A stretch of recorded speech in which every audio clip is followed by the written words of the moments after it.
Hello అండి, అందరికీ నమస్తే ఫ్రెండ్స్. ఈరోజు మన వీడియో వచ్చేసి ఇంట్లో ఉండే వాటితోనే ఈజీగా స్వీట్ చేసి చూపిస్తాను. పిల్లలైనా పెద్దవాళ్ళైనా ఇష్టంగా తింటారు. మీరు ఒకసారి ట్రై చేసి నా కామెంట్ పెట్టండి. ఒక కప్పు పుట్నాల పప్పుతోనే స్వీట్ షాపులో కంటే అద్భుతంగా చేసుకోవచ్చు.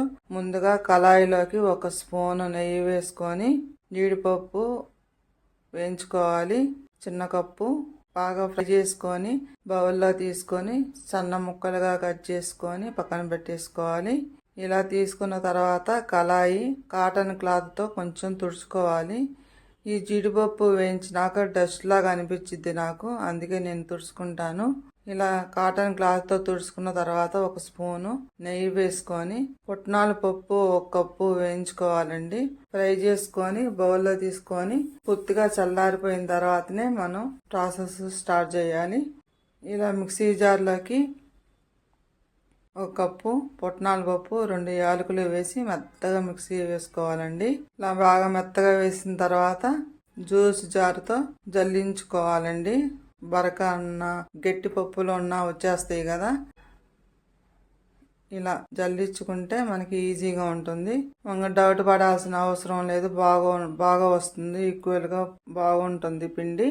ఇలా జల్లించుకొని బౌల్లోకి 1/2 కప్పు బెల్లం వేసుకోవాలండి. మన తీపిని బట్టి బెల్లం పిండి బాగా కలుపుకోవాలి. బాగా కలుపుకున్న తర్వాత ముందుగా వేయించుకున్న జీడిపప్పు ముక్కలను వేసుకొని బాగా కలపాలండి. నెయ్యి కొంచెం వేసుకుంటూ లడ్డులు చేసుకోవాలండి.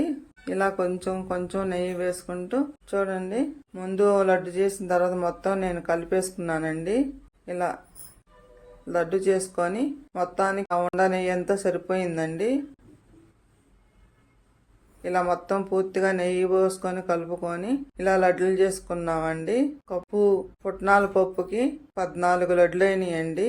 స్వీట్ షాప్కి వెళ్ళి మనం కొనుక్కొచ్చుకునే పని లేకుండా ఇలా ఈజీగా పిల్లలకు చేసి పెట్టామంటే బలానికి బలం, చాలా అద్భుతంగా ఉంటాయి. స్వీట్ షాపులో కూడా సున్నుండల్లో జీడిపప్పు వేస్తున్నారు. సేమ్ అలాగనే మనం కూడా చేసుకోవచ్చు. మీరు ట్రై చేసి నా వీడియోలు నచ్చినట్లయితే ప్లీజ్ సబ్స్క్రైబ్ చేయండి, లైక్ చేయండి, షేర్ చేయండి, కామెంట్ పెట్టండి. నా వీడియోలు నచ్చినట్లయితే